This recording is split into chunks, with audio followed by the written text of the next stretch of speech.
اور یہی چیز ہے جو کہ احمدی کی اس راستے کی طرف رہنمائی کرے گی جو ان منزلوں کی طرف لے جاتا ہے جس کی حضرت مسیح موعود علیہ الصلوۃ والسلام نے نشاندہی فرمائی ہے۔ اس بارے میں حضرت مسیح موعود علیہ الصلوۃ والسلام فرماتے ہیں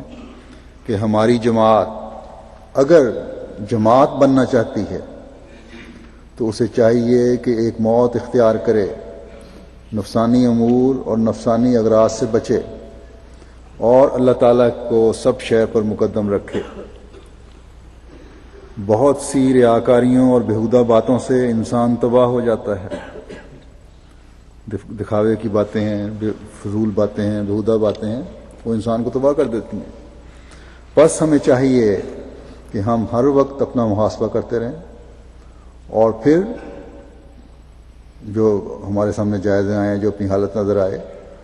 اس کی اصلاح کی کوشش کریں۔ ہر ایک کا اپنا نفس جو ہے وہ اس کو اصلاح کی طرف مائل کرنے والا ہونا چاہیے، خود اپنے جائزے لیتے رہنا چاہیے۔ ہمیشہ یاد رکھنا چاہیے کہ اصلاح کی کوشش تبھی کامیاب ہو سکتی ہے جب کسی قسم کی ضد نہ ہو، جب یہ احساس ہو کہ حضرت مسیح موعود علیہ الصلوۃ والسلام کی جماعت میں شامل ہو کر میری زندگی کا ایک خاص مقصد ہے، اور وہ ہے کہ اپنی زندگی کا پاک نمونہ دوسروں کے سامنے پیش کرنا اور خدا تعالی کی رضا کے حصول کے لیے اس کے احکامات پر عمل کرنا۔ اور یہی بات اپنے نفس کی اصلاح کے ساتھ دوسروں کو احمدیت اور حقیقی اسلام سے متعارف کروانے اور ان کی رہنمائی کرنے کا ذریعہ بھی بن سکتی ہے اور بنتی ہے۔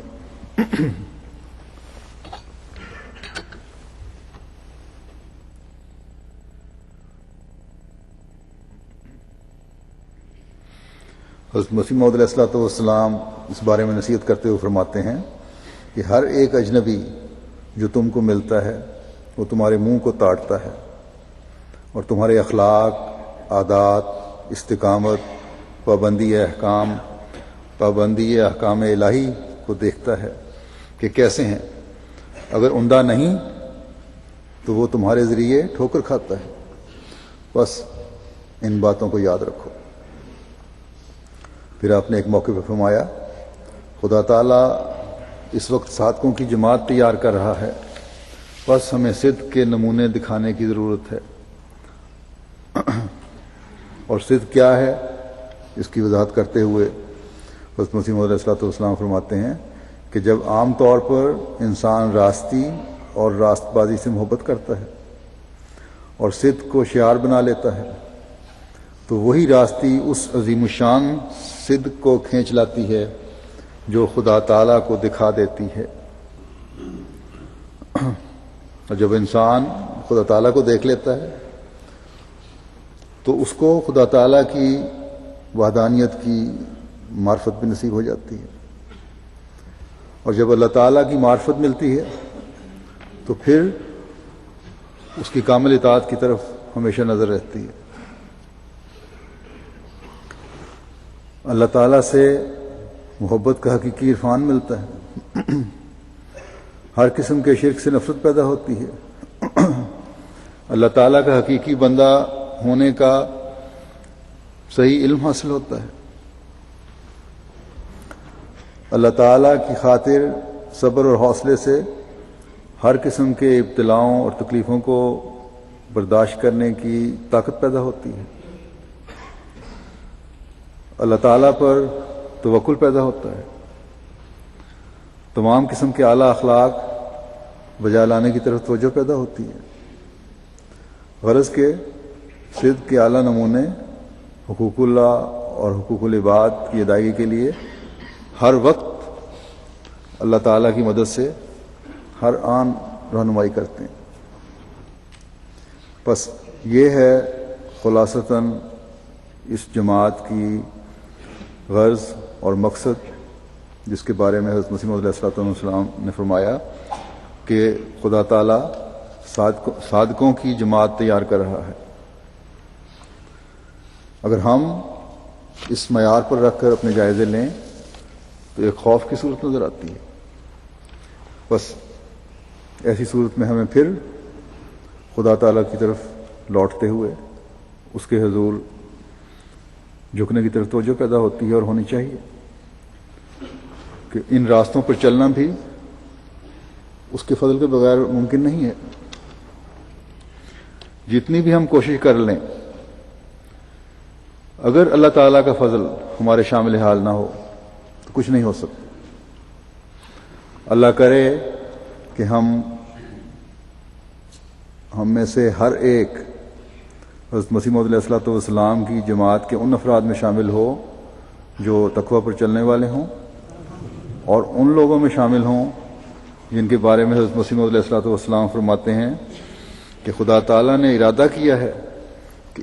اس فسق و فجور کی آگ سے ایک جماعت کو بچائے اور مخلص اور متقی گروہ میں شامل کرے. اور یہ متقی گروہ کون سا ہے؟ اس بارے میں آپ فرماتے ہیں کہ جو بیعت کے موافق دین کو دنیا پر مقدم کرتے ہیں. اب بیعت کے موافق کا مطلب یہ ہے جو بیعت کی شرائط ہیں اس کے مطابق اپنے آپ کو ڈھالنے کی کوشش کرتے ہیں. اللہ کرے کہ ہم میں سے ہر ایک دین کو دنیا پر مقدم کرتے ہوئے اس متقی گروہ میں شامل ہو جائے اور حضرت مسیح موعود علیہ الصلوۃ والسلام کی بیعت کی حقیقت کو سمجھنے والا ہو جس کا آپ نے اظہار فرمایا ہے. کبھی اپنی ذاتی خواہشات کی تکمیل اور عناؤں کی خاطر اللہ تعالیٰ کے احکامات سے صرف نظر کرنے والے نہ ہوں. دوسروں کے لیے ایک نمونہ ہوں تاکہ ہماری نسلیں بھی ان پر چلتے ہوئے، ان راستوں پر چلتے ہوئے ہمارے لیے دعائیں کرنے والی ہوں، اور جو اس ذریعے سے، جو ہمارے ذریعے سے احمدیت یعنی حقیقی اسلام کو قبول کریں، وہ بھی اپنے محسنوں کے لیے دعائیں کرنے والے ہوں جنہوں نے انہیں احمدیت میں سے متعارف کروایا اور اس کی وجہ سے وہ احمدیت میں شامل ہوئے. انشاءاللہ تعالی جماعت نے تو پھیلنا ہے اور پھلنا ہے. ہم گزشتہ 100 سال سے زائد عرصے سے یہی دیکھتے آ رہے ہیں کہ اللہ تعالیٰ نے جماعت پر اپنی رحمت کا ہاتھ رکھا ہوا ہے، اور جماعت میں ہر سال لاکھوں شہید روحوں کو شامل کرتا چلا جا رہا ہے. اللہ تعالیٰ نئے شامل ہونے والوں کو بھی ثبات قدم عطا فرمائے اور احسان مند اور شکر گزار بنائے. جوں جوں جماعت کی تعداد اور مضبوطی بڑھ رہی ہے، حسد کی آگ بھی اس طرح ہی بڑھتی چلی جا رہی ہے. اس کے پہلے بھی کئی دفعہ میں اظہار کر چکا ہوں کئی موقعوں پر. ہمیشہ مخالفین جماعت کے بارے میں یہی سوچ رکھتے رہے ہیں اور ان کی خواہش یہی ہوتی ہے کہ جماعت تباہ ہو، اور یہی سوچ رکھتے تھے اور انتظار میں ہوتے تھے کہ دیکھیں جماعت اب تباہ ہوئی کہ اب تباہ ہوئی، اور یہی ہمیشہ شور مچاتے رہے. لیکن اللہ تعالیٰ کے فضل ہمیشہ بڑھتے چلے گئے. اللہ تعالیٰ اب بھی ہماری پردہ پوشی فرماتے ہوئے اپنے فضل فرما رہا ہے، ان کو ہمیشہ فرماتا رہے، اور دشمن کا ہر وار ناکام و نامراد ہوتا رہے. یہ سب کامیابیاں جو جماعت کی نظر آتی ہیں ہمیں اور دشمن کو بھی اب نظر آ رہی ہیں، یہ اس لیے ہیں کہ اللہ تعالیٰ کا حضرت مسیح موعود علیہ الصلوۃ والسلام سے وعدہ ہے، اور اس وعدے کی وجہ سے ہمیشہ آپ نے جماعت کو تسلی دلائی ہے. آپ ایک جگہ فرماتے ہیں کہ ہمارے متبعین ہر ہمارے متبعین پر ایک زمانہ ایسا آئے گا کہ عروج ہی عروج ہوگا